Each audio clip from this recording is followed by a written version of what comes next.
नमस्कार, आप सभी का स्वागत है हमारे YouTube channel new rise classes में। आइए भारत में प्रचलित कुप्रथाओं और उनसे संबंधित उनके एक्ट के बारे में चर्चा करते हैं। याद करने की बहुत ही आसान ट्रिक भी बताएंगे आपको। यह परीक्षा की दृष्टि से बहुत ही महत्वपूर्ण जानकारी होगी, जैसे कि यूपीएससी है, यूपीपीसीएस है, आरओ, एआरओ, यूपी लेखपाल है, खंड शिक्षा अधिकारी है, और भी परीक्षाओं में ये प्रश्न पूछे जाते हैं। इनका क्रम भी लगाने को पूछा जाता है।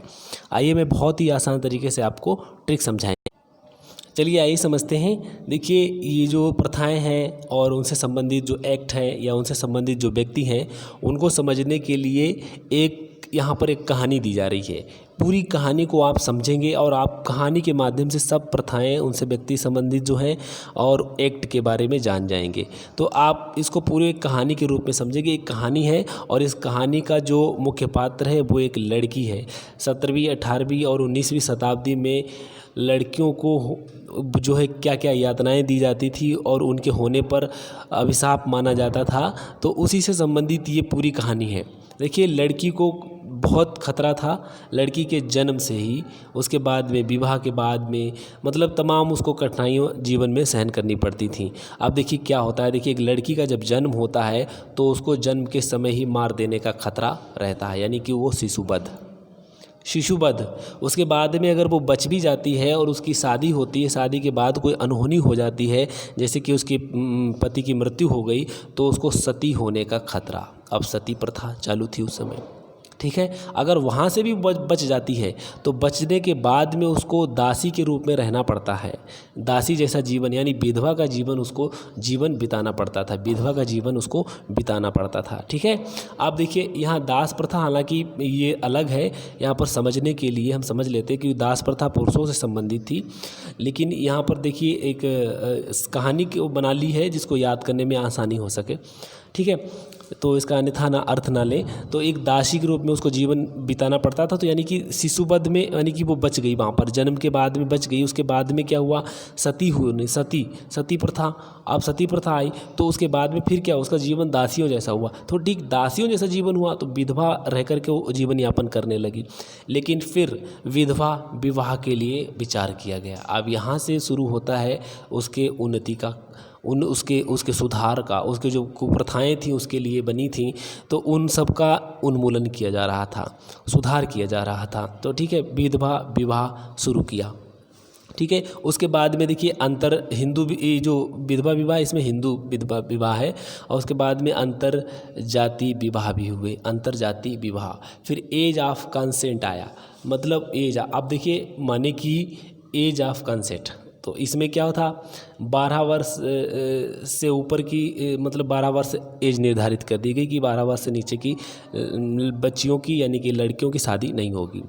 मतलब एज निर्धारित कर दी गई कि 12 वर्ष। उसके बाद में देखिए 12 वर्ष के बाद में फिर एज निर्धारित की गई। उसके बाद में शारदा एक्ट आया, तो उसमें लड़कियों की जो एज थी, वो मिनिमम एज जो थी वो 18 वर्ष कर दी गई। अब देखिए एक कहानी क्या है, यही कहानी है शिशुवध, माने कि एक लड़की का जन्म होता है तो उसको जन्म के समय मार देने का खतरा।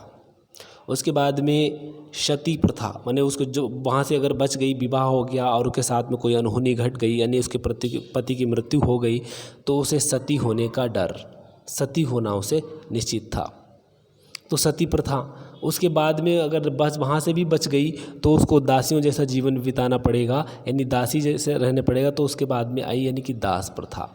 ये हालांकि इस दास प्रथा का संबंध दूसरा है, लेकिन ये कहानी हमको याद करने के लिए समझ सकते हैं। माने कि शिशुवध, माने उसको जन्म के समय मारने से वो बच गई। उसके बाद में क्या हुआ, फिर विवाह हो गया, विवाह के समय उसके बाद में पति की मृत्यु हो जाती है तो वो सती हो जाती है, तो सती प्रथा का डर, उसे जला देने का डर। अब उसके बाद में नहीं, अगर वहाँ से भी बच गई तो बचने के बाद में वो दासियों जैसा जीवन, यानी विधवा का जीवन बिताएगी। और उसके बाद में यहाँ से शुरू होती है कहानी उसके सुधार की। विधवा विवाह आता है कानून, ठीक है।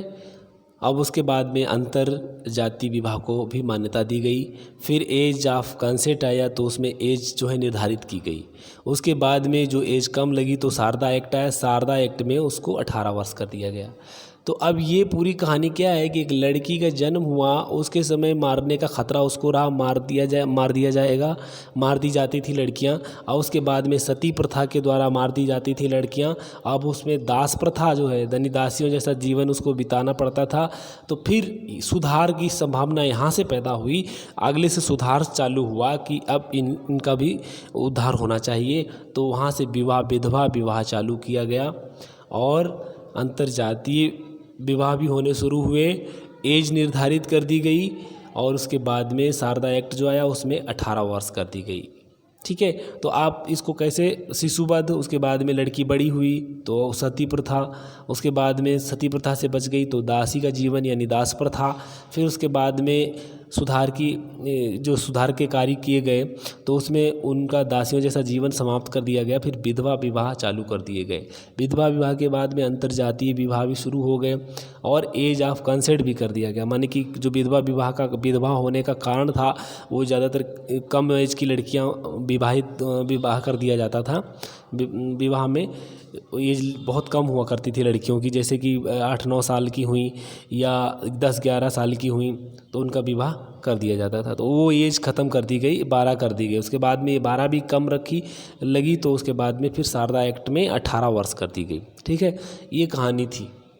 अब देखिए इस कहानी में आगे समझते हैं। ये कहानी समझ में आई ना, शिशुवध, सती प्रथा, दास प्रथा, माने कि शिशु उसका जन्म हुआ तो उसको मतलब मार देने का खतरा, उसके बाद में जो शादी हो गई और फिर सती होने का डर, फिर उसके बाद में सती से बच गई तो उसको मतलब दासी जैसा जीवन बिताना पड़ेगा तो दास प्रथा, और दास प्रथा से बच गई तो उसका विवाह कर दिया गया। ठीक है, फिर विवाह हो गया विधवाओं का, और उसके बाद में और भी विवाह अंतर्जातीय विवाह भी कर सकते थे। फिर ये देखा गया कि इन सब विवाहों में भी लड़की की एज कम है तो लड़की की एज जो है वो निर्धारित कर दी गई। फिर आया एज ऑफ कंसेंट, ठीक है, उसके बाद में कुछ एज कम लगी, फिर आगे और बढ़ाई गई यानी 18 वर्ष कर दी गई तो शारदा एक्ट आया। तो ये है पूरी कहानी। इस तरीके से आप इन सबको याद करेंगे। अब चलते हैं आगे। देखिए शिशु, सती, दासी, विधवा विवाह एक्ट, फिर एक्ट आए। फिर एक्ट कौन कौन से आए? नेटिव मैरिज एक्ट आया, एज ऑफ कंसेंट आया, फिर शारदा एक्ट आया। तो अब देखिए कैसे इनको याद करेंगे। इनको देखो याद करने का बहुत ही आसान तरीका है। एक तरफ ये प्रथाएं दी गई हैं और वर्ष दिया गया है, उनका संबंधित व्यक्ति दिए गए हैं। देखिए यहाँ पर क्या है, शिशुवध, पहला अभी कहानी में समझ लिया, पहले था शिशुवध। तो ये शिशु होता है ना, तो शिशु क्या होता है, शिशु को अंग्रेजी में बेबी बोलते हैं। क्या बोलते हैं? बेबी बोलते हैं। ठीक है, अब बेबी से आप संबंध जोड़ेंगे बेले जली। ओके, बेबी से संबंध जोड़ेंगे बेले जली, यानी कि इसे संबंधित व्यक्ति कौन था? बेले जली, यानी शिशुवध प्रथा को समाप्त कर दिया था बेले जली ने। ठीक है, एक्ट बना करके। ओके, अब यहाँ पर देखिए शिशु मने बेबी, बेबी से बेले जली हो गया। आप देखिए अगला है सती प्रथा। सती प्रथा, सती प्रथा देखिए इसको बैन किया गया था। सती प्रथा को भी बैन किया गया। तो क्या किया गया? इसको बैन किया गया है ना, सती प्रथा को बैन किया गया। तो बैन से हो जाएगा हमारा विलियम बेंटिक। तो बेंटिक, विलियम बेंटिक, बेंटिक, अगर बेंटिक जुड़ा रहेगा ना तो विलियम रहा साथ में ही रहेगा, बेंटिक शब्द होगा तो आप बेंटिक वाले में लगाएं। ठीक है, तो सती प्रथा बैन की गई तो बेंटिक आया, यानी बेंटिक, बैन से बेंटिक। अब अगला है देखिए कौन सा? दास प्रथा। तीसरे नंबर पर क्या है? दास प्रथा है। तो दास प्रथा में देखिए क्या है? दास प्रथा, वेरी इजी, दास प्रथा को समाप्त किया गया 1843 में। किसके द्वारा? एलन बरो। एलन बरो, बरो माने बरी कर दिया गया। ये दास बने थे, दासों को क्या किया गया? बरी कर दिया गया। ठीक है, दासों को क्या किया गया? बरी कर दिया गया। बरी माने उनको छोड़ दिया गया, दास प्रथा समाप्त कर दी गई। तो एलेन बरोस का संबंध आएगा एलेन बरो से। ओके, यहाँ पर बहुत आसान है, ये मतलब एलेन बरो, बरी, तो बरी करना, दासों को मुक्त करना माने कि बरी कर देना, तो एलेन बरो का संबंध आएगा। बरो ये जो इसमें जुड़ा हुआ है तो बरो से मतलब बरी कर देना। ओके, तो एलेन बरो इसमें आएंगे, इन्हीं के द्वारा ये दास प्रथा समाप्त की गई थी 1843 में। अगला आपको ये जो है विधवा विवाह, ये जो हिंदू विधवा विवाह है इसको आपको याद करना पड़ेगा। ये 1856 में कैनिंग के द्वारा इसको बनाया गया। हिंदू विधवा। पाँचवा आता है नेटिव मैरिज एक्ट। तो नेटिव मैरिज एक्ट, नेटिव से नॉर्थब्रुक, नेटिव इसमें शब्द जो है ना नेटिव से है, ना से शुरू है, तो नॉर्थब्रुक इसमें शब्द आ जाएगा। नॉर्थब्रुक आप याद कर लीजिए इसको, नॉर्थब्रुक। ये कहीं कहीं सब एक जगह ही दी होंगी, इनका क्रम लगाना पड़ेगा। तो नेटिव शब्द इसमें जुड़ा है ना, तो नेटिव में वर्ड आता है ना, तो ना नॉर्थब्रुक में भी आता है, इसलिए आप नेटिव मैरिज एक्ट का संबंध जो है वो नॉर्थब्रुक से लगाएंगे। ये अंतरजातीय विवाह था, अंतरजातीय विवाह। ओके, इसको मान्यता मिली थी 1872 में। फिर आता है उसके बाद में 6 नंबर पर as of consent.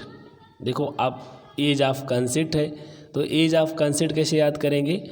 As of consent, as निर्धारित की गई इसमें कितनी? 12 वर्ष। देखिए 12 वर्ष आज को मिलाकर देखें तो 12 वर्ष क्या है? कम है। मतलब आज जो लड़कियों की उम्र है 18 वर्ष है, ये कम, इसे कम है, ये 12 वर्ष थी, माने कि ये एज डाउन है, ये भी एज डाउन है। ओके, देखिए इसमें या तो हम इसको पहले समझ लेते हैं इस वाले को, शारदा एक्ट को।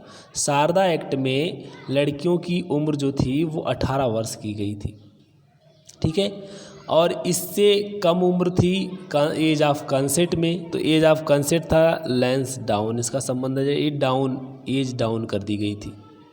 इसमें एज तो थी डाउन थी।